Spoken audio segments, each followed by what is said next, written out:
कहानी की शुरुआत में हम समुद्र के राजा सीजर को देखते हैं, जिसके हाथ में एक जादुई अंगूठी थी। फिर एक दिन वो अपने एक जासूस मेंढक को बुलाकर उससे उस मछली के बारे में पूछता है जिससे वो शादी करना चाहता था, पर तभी उसे पता चलता है कि वो मछली तो यहाँ से भागकर जा चुकी है। आगे हम एमिलिया नाम के एक लड़के को देखते हैं जो समुद्र के किनारे अपने अंधे पिता के साथ रहता था, जो कि एक लोहार का काम करते थे। एक दिन एमिलिया चुपके से बर्फ पर स्केटिंग करने जा रहा था, पर तभी उसके पिता को उसके पैरों की आहट सुनाई देती है। वो एमिलिया को अपने पास बुलाकर देखते हैं कि क्या वो उनके मदद करने लायक बड़ा हो चुका है, लेकिन एमिलिया छोटे होने का नाटक करता है ताकि वो काम से बच सके। इसके बाद एमिलिया स्केटिंग करते हुए नदी किनारे पहुंचता है और वहां पर मछली पकड़ने की कोशिश करने लगता है, लेकिन उसके हाथ एक भी मछली नहीं लगती। तभी अचानक उसे पानी में कुछ हरकत होती हुई दिखाई देती है और एक बड़ी सी पानी की लहर उसके ऊपर आकर गिरती है। तभी एमिलिया देखता है कि उसकी बाल्टी में अपने आप एक बड़ी सी मछली आ गई है। एमिलिया खुशी खुशी अपने घर पर आता है और उस मछली को पकाने की तैयारी करने लगता है, लेकिन तभी अचानक वो मछली बोलने लगती है और उसे कहती है कि अगर तुम मुझे जिंदा छोड़ देते हो तो मैं तुम्हारी 3 इच्छाएं पूरी कर दूंगी। तभी एमिलिया कहता है कि मुझे शहर देखना है, पर मैं चूल्हे से हटना नहीं चाहता। तभी वो मछली उसे चूल्हे के साथ ही बाहर ले आती है और वो शहर की तरफ जाने लगते हैं। इसी दौरान एमिलिया को बहुत ठंड लग रही थी और तभी वो उस मछली से अपनी दूसरी इच्छा मांगता है। वो कहता है कि अभी के अभी गर्मियां शुरू हो जाएं। तभी हम देखते हैं कि हर जगह से बर्फ पिघलने लगती है और चारों तरफ हरियाली आ जाती है। वहीं बर्फ की सड़क भी पिघल जाती है और एमिलिया पानी में गिर जाता है। आगे एमिलिया वहां से बाहर निकलता है, पर तभी हम देखते हैं कि वो काफी मायूस था क्योंकि उसने अपनी 2 इच्छाएं यूं ही खराब कर दी थी। इसी दौरान वहां पर कुछ डाकू आ जाते हैं, लेकिन जब उन्हें एमिलिया से कोई भी कीमती चीज नहीं मिलती तो वो उसकी मछली को ही उठाकर ले जाने लगते हैं। लेकिन एमिलिया मछली को खोना नहीं चाहता था, इसलिए वो उनसे बाल्टी छीनकर उस मछली को वापस नदी में फेंक देता है। लेकिन तभी वो डाकू उसे ऐसा करने की सजा देते हैं और उसे पेड़ से उल्टा लटका देते हैं। फिर थोड़ी देर बाद वो नदी के अंदर से एक लड़की को आते हुए देखता है, जो एमिलिया के पास आकर उसे आजाद कर देती है। एमिलिया भागकर उस मछली को देखने के लिए नदी के पास आता है, लेकिन उसे वो मछली कहीं नहीं दिखती। तभी वो लड़की उसे अपना नाम विसिलिसा बताती है। अब उसकी आवाज सुनते ही एमिलिया समझ जाता है कि ये वही मछली है। तभी वो विसिलिसा का स्कार्फ चुरा लेता है ताकि वो वहां से जा ना सके।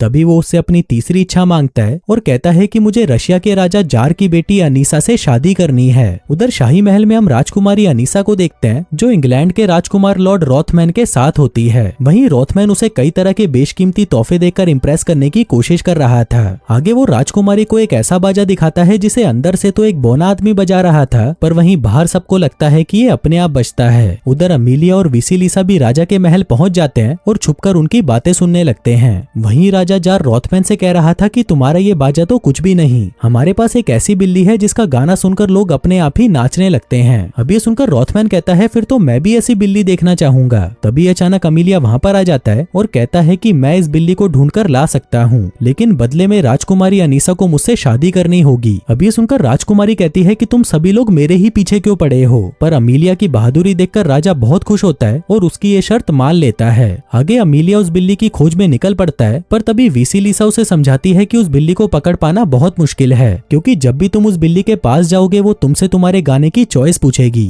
अगर तुम दुख भरा गाना चुनते हो तो वो बिल्ली तुम्हें ऐसा दुख भरा गाना सुनाएगी कि तुम रो रो कर मर जाओगे, लेकिन अगर तुम खुशी वाला गाना चुनोगे तो उस बिल्ली का गाना सुनकर तुम नाचने लग जाओगे और तुम तब तक नाचोगे जब तक तुम्हारी मौत ना हो जाए। लेकिन एमिलिया को इससे कोई फर्क नहीं पड़ता और वो विसिलिसा के साथ उस बिल्ली को ढूंढने के लिए जंगल में पहुंच जाता है, जिसके बाद वो दोनों काफी मुश्किल रास्तों को पार करते हुए उस बिल्ली तक भी पहुंच जाते हैं। तभी वो बिल्ली उसे गाना चुनने को कहती है, जिस पर एमिलिया दुख भरा गाना चुनता है। फिर जब वो बिल्ली गाना गाने लगती है तो एमिलिया भी उसके साथ गाने लगता है, क्योंकि ये वही गाना था जो बचपन में उसकी माँ उसे सुनाती थी। लेकिन जब वो बिल्ली देखती है कि उसके गाने से इसको कोई फर्क नहीं पड़ रहा तो वो खुद ही रोने लग जाती है, जिसके बाद वो एमिलिया के साथ चलने के लिए तैयार हो जाती है। उधर दूसरी तरफ विसिलिसा को सीजर का जासूस मेंढक मिलता है, जो उसे बताता है कि शादी की सारी तैयारियां हो चुकी हैं। वहीं ये सारी बातें एमिलिया भी सुन रहा था, लेकिन उसे कुछ भी समझ नहीं आता। तभी विसिलिसा उसे बताती है कि एक बार सीजर ने उसे एक शिकारी के जाल से बचाया था, इसलिए विसिलिसा पर सीजर का एहसान है और इसके बदले में सीजर उससे शादी करना चाहता है। आगे वो दोनों वापस महल पहुंच जाते हैं, जहां रॉथमैन अनीसा से शादी का हाथ मांग रहा था, पर तभी एमिलिया बिल्ली के साथ वहां पर आ जाता है। फिर जल्दी ही बिल्ली गाना गाना शुरू कर देती है और वहां मौजूद सभी लोग नाचने लगते हैं, पर तभी राजा उससे परेशान हो जाता है और उस बिल्ली को वहां से ले जाने का हुक्म देता है। वो एमिलिया की बहादुरी देखकर बहुत प्रभावित था, लेकिन वहीं राजकुमारी एमिलिया जैसे किसी आम इंसान से शादी नहीं करना चाहती थी, इसलिए वो एमिलिया को कहती है कि अगर तुम्हें मुझसे शादी करनी है तो तुम्हें मेरा एक और काम काम करना होगा। उसी रात राजकुमारी अपनी माँ जरीना की आत्मा से मिलती है, जहाँ जरीना उसे अमीलिया के लिए एक बहुत ही खतरनाक काम बताती है। फिर अगली सुबह हम लॉर्ड रॉथमैन को देखते हैं, जो अपने एक अनोखे जूसर से महाराज को खुश करने की कोशिश कर रहा था।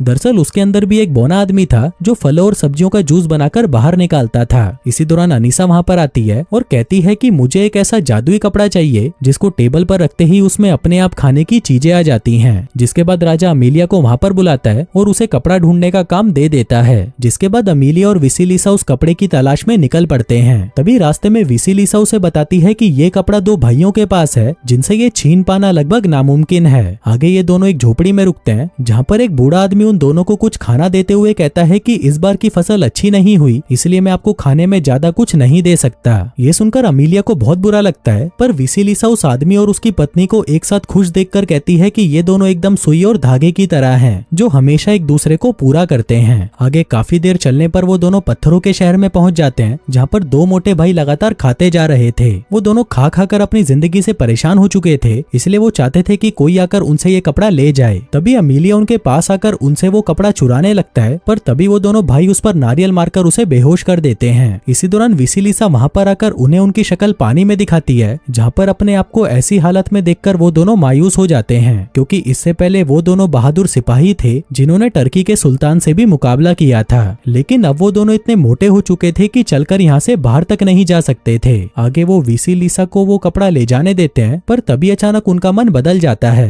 लेकिन तब तक विसिलिसा, अमीलिया और वो कपड़ा दोनों को लेकर वहाँ से निकल चुकी थी। आगे जब अमीलिया को होश आता है तो वो अपनी होने वाली पत्नी अनीसा के बारे में सोच सोचकर बहुत खुश होता है, पर तभी विसिलिसा उसे समझाती है कि वो राजकुमारी तुम्हें जान से मारना चाहती है और तुम उसके प्यार में पागल हो रखे हो। लेकिन अमीलिया उसकी बातों पर ज्यादा ध्यान नहीं देता। आगे वो विसिलिसा को एक कविता सुनाता है जो उसने अनीसा के लिए लिखी थी, जिसके लास्ट में वो उसे शादी के लिए प्रपोज करता है। लेकिन वहीं विसिलिसा उसकी कविता में इतना खो चुकी थी कि वो उसे ही शादी के लिए हाँ कर देती है। आगे वो अमीलिया से कहती है कि तुम्हें किसी और से शादी करनी चाहिए, ना कि उस बददिमाग अनीसा से। इसके बाद जब वो दोनों कपड़ा लेकर वापस आते हैं, तभी अनीसा तक भी ये खबर पहुंच जाती है कि अमीलिया उस कपड़े को लेकर आ चुका है। आगे जब राजा और अनीसा अमीलिया के पास जाते हैं तो वो देखते हैं कि अमीलिया शहर में फ्री का खाना बांट रहा था। आगे अनीसा कहती है कि अब वो अमीलिया से शादी करने के लिए तैयार है, लेकिन उसकी एक आखिरी शर्त है कि उसे अनीसा की मरी हुई माँ से शादी के लिए इजाजत लेनी होगी। वहीं अमीलिया एक बार फिर से इस शर्त को पूरा करने के लिए तैयार हो जाता है। फिर रात को विसिलिसा अमीलिया को मरे हुए लोगों की दुनिया में जाने का रास्ता बताती है, लेकिन साथ ही वो उसे चेतावनी देते हुए कहती है कि आज तक कोई भी इस दुनिया से वापस नहीं आया। लेकिन अमीलिया फिर भी इसके लिए तैयार था। आगे सफर के दौरान वो दोनों अमीलिया के पिता से मिलते हैं, लेकिन अमीलिया वहाँ पर बिल्कुल चुप रहता है ताकि उसके पिता को पता न चले कि वो यहाँ पर मौजूद है। आगे बातों के दौरान अमीलिया के पिता विसिलिसा के सामने अमीलिया की तारीफ करते हैं, लेकिन फिर उन्हें एहसास हो जाता है कि अमीलिया भी यहीं पर है और वो उसे आवाज लगाते हैं। आगे अमीलिया अपनी हरकतों के लिए अपने पिता से माफी मांगता है, जिसके बाद वो विसिलिसा से अपनी आखिरी इच्छा मांगता है। वो कहता है कि उसके पिता की आंखों की रोशनी वापस आ जाए और विसिलिसा उसकी ये इच्छा पूरी कर देती है। आगे जब वो दोनों नदी के किनारे पहुंचते हैं, तभी अमीलिया विसिलिसा को उसका साथ देने के लिए थैंक यू कहता है और उसे उसका स्कार्फ लौटा देता है ताकि वो यहाँ से वापस जा सके। लेकिन विसिलिसा फिर भी उसके साथ जाने के लिए तैयार हो जाती है। आगे जल्दी ही वो दोनों मुर्दों की दुनिया में पहुंच जाते हैं, जिस दौरान वो उस दुनिया के राजा खोसाए से मिलते हैं। यहाँ पर हमें पता चलता है कि विसिलिसा खोसाए की बेटी है। आगे खोसाए बताता है कि विसिलिसा ने एक बहुत बड़ी गलती कर दी थी, जिस वजह से उसने उसे मछली बना दिया। आगे विसिलिसा खोसाए को जरीना की आत्मा बुलाने के लिए कहती है। फिर जरीना की आत्मा वहाँ पर आती है और वो बताती है कि उसे भूखे रहने की सजा मिली थी, जिस वजह से उसकी मौत हो गई। तभी अमीलिया कहता है कि मैं आपकी बेटी से शादी करना चाहता हूँ, पर जरीना उसे साफ मना कर देती है। तभी खोसाए को लगता है कि अमीलिया ने मेरी बेटी की मदद की, तो मुझे भी अमीलिया की मदद करनी चाहिए। इसलिए वो जरीना को खाना देकर उसे उसका श्राप तोड़ने के लिए कहता है। अब उस खाने को देखकर जरीना भी अमीलिया को शादी के लिए हाँ कर देती है। वहीं जब राजा जार ये सब देखता है तो वो बहुत ज्यादा खुश होता है। उधर विसिलिसा अपने पिता को अलविदा कहती है, जहाँ उसके पिता बताते हैं कि यहाँ से निकलते ही अमीलिया ने जो कुछ भी देखा है वो सब कुछ वो भूल जाएगा।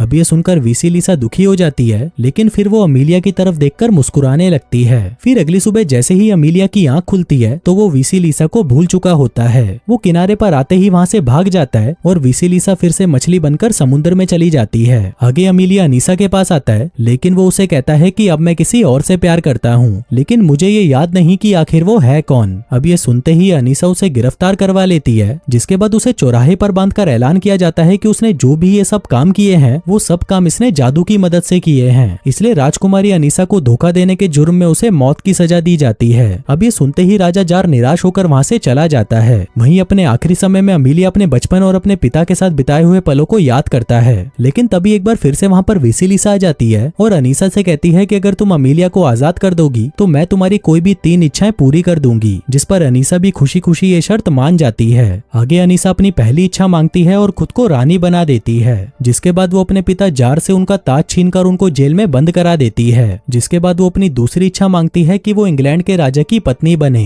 और तभी हम देखते हैं कि वहाँ पर इंग्लैंड के राजदूत उसके लिए शादी का प्रस्ताव लेकर आते हैं। वहीं पर हम अमीलिया को देखते हैं जो कि उस इंसान को याद करने की कोशिश कर रहा था जिससे उसे प्यार हुआ है। तभी उसके पिता सुई और धागे की बात करते हैं, जिसे सुनते ही उसे सब कुछ याद आ जाता है कि वो वेसिलिसा से ही प्यार करता है। आगे वो तुरंत शहर की तरफ निकल जाता है जहाँ पर उसके पिता और वो दोनों भाई भी उसके साथ आते हैं। फिर वो चारों मिलकर उस महल का दरवाजा तोड़ देते हैं और वहाँ पर अमीलिया वेसिलिसा को ढूंढने लगता है। वहीं वेसिलिसा को तो यकीन ही नहीं हो रहा था कि अमीलिया ने उसे कैसे पहचाना, पर तभी अनीसा वहाँ पर आती है और उसे कहती है कि मैं भी वेसिलिसा की तरह जादूगरनी बनना चाहती हूँ। लेकिन तभी वेसिलिसा उसकी ये तीसरी इच्छा समझकर उसे पूरा कर देती है, जिसके बाद अनीसा अचानक से एक मछली बन जाती है। आगे उसे एहसास होता है कि उसकी ये शक्तियाँ किसी काम की नहीं, क्योंकि वो सिर्फ दूसरों की ही इच्छाएं पूरी कर सकती थी। तभी अनीसा अपने एक नौकर को बुलाकर कहती है कि वो ये विश मांगे कि अनीसा की शादी दुनिया के सबसे ताकतवर राजा से हो। अब जैसे ही नौकर उससे ये विश मांगता है तभी अचानक समुद्र में से सीजर बाहर आता है और अनीसा को अपने साथ ले जाता है, क्योंकि दुनिया का सबसे ताकतवर राजा तो वो ही था। उधर वेसिलिसा का श्राप भी खत्म हो जाता है, जिसके बाद अमीलिया और वेसिलिसा हमेशा हमेशा के लिए एक हो जाते हैं। और दोस्तों इसी के साथ ही ये कहानी यहीं खत्म हो जाती है।